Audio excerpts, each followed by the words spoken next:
Assalamualaikum warahmatullahi wabarakatuh.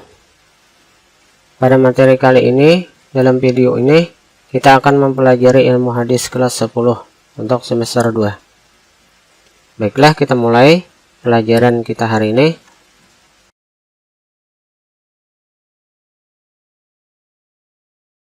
Kita ke peta konsep. Pada peta konsep ini kita mulai dengan Al-Quran.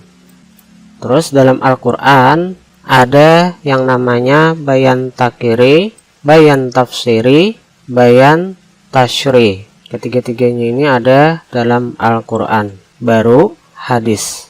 Hadis ini ada juga bayan takiri, bayan tafsiri, dan bayan tashri. Kita lanjut.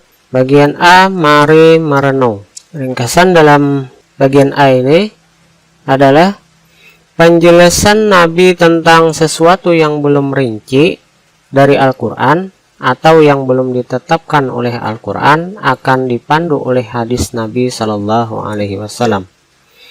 Nabi sebagai Rasul bertanggung jawab sepenuhnya terhadap permasalahan umat.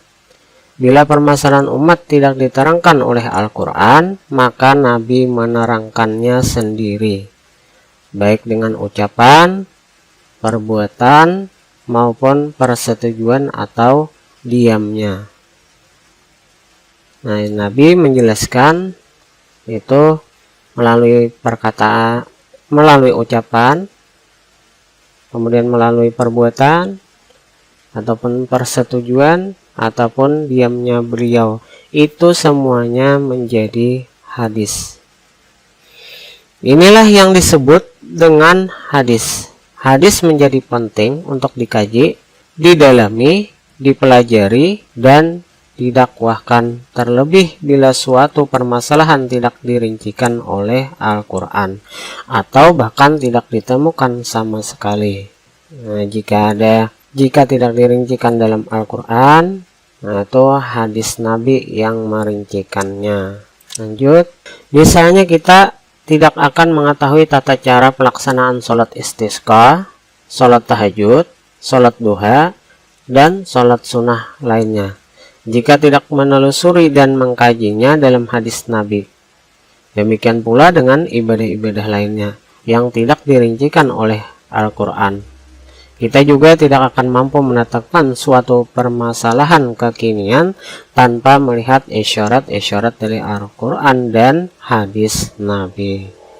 Jadi hadis Nabi itu merincikan apabila tidak terdapat rincian dalam Al-Quran. Dalam Al-Quran ditegaskan bahwa kita harus mengikuti Rasulullah dengan seluruh syariatnya. Di dalam ayat suci Al-Quran Allah memberi petunjuk. Wa ma atakumur rasulu fakhuzuhu wa ma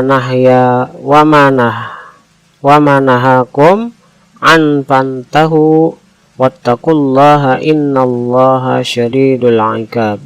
Artinya, apa yang diberikan Rasul kepadamu maka terimalah, dan apa yang dilarangnya bagimu maka tinggalkanlah.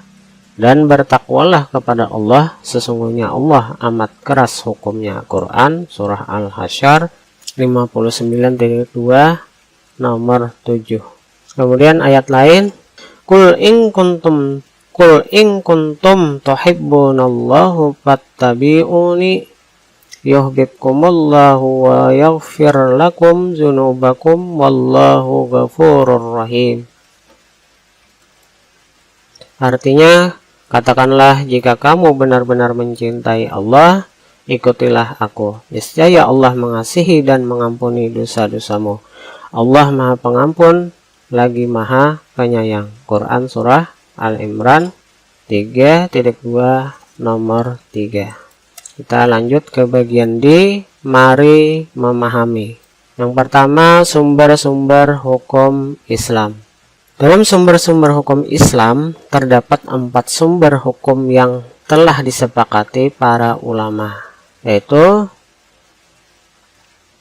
A. Al-Quran. Al-Quran merupakan sumber utama dan pertama dalam pengambilan hukum. Jadi Al-Quran itu sumber utama yang pertama dalam pengambilan hukum. Karena Al-Quran adalah perkataan Allah yang merupakan petunjuk kepada umat manusia dan diwajibkan untuk berpegang teguh kepada Al-Quran. Allah berfirman, "Wa nazzalna 'alaikal kitaba tibyanan likulli syai'in wa hudaw wa rahmah wa busyra lil muslimin." Artinya, dan kami turunkan kepadamu Alkitab, Al-Quran, untuk menjelaskan segala sesuatu dan petunjuk serta rahmat dan kabar gembira bagi orang-orang yang berserah diri. Quran Surah An-Nahl 16.2 nomor 89. Kemudian yang B, hadis. Hadis berarti segala sesuatu yang disandarkan kepada Nabi Muhammad SAW dari perkataan, perbuatan, takrir, atau sifat. Sekali lagi, perkataan Nabi Muhammad, perbuatan beliau, takrir ataupun sifat, itu menjadi hadis. Sumber kedua dalam menentukan hukum ialah sunnah hadis Rasulullah SAW. Karena Rasulullah yang berhak menjelaskan dan mentafsirkan Al-Quran, maka sunnah menduduki tempat kedua setelah Al-Quran. Nah, jadi hadis itu menduduki tempat kedua setelah Al-Quran. Sebagaimana yang diriwayatkan oleh Abu Daud dari Hasan bin Atiyah, beliau berkata,